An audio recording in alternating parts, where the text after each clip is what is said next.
এইমাত্র টাঙ্গাইল দেলদুয়ার আঞ্চলিক সড়কের রূপসী হাটখোলার কাছে একটি অ্যাক্সিডেন্ট হয়েছে।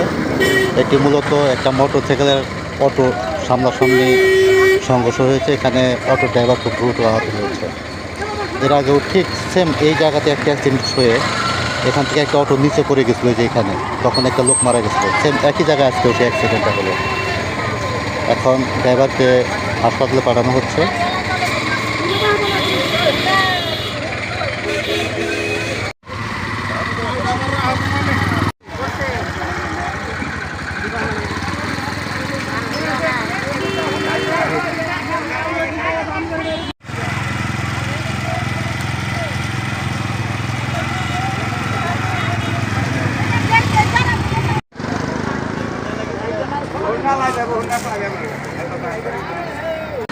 এই অ্যাক্সিডেন্টকে কেন্দ্র করে দুই সাইডে দীর্ঘ জ্যামের সৃষ্টি হয়েছে।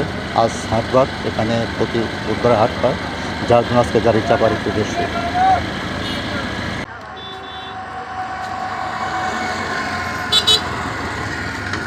বারবার একই রকম ঘটনা ঘটে যাচ্ছে, কারণ অটো ড্রাইভার খুব অসতর্কভাবে গাড়ি চালায়, আর মোটরসাইকেল তো কিছু মোটরসাইকেলের চালক আছে যারা নাকি খুব বেপরোয়া হয়ে গাড়ি চালায়।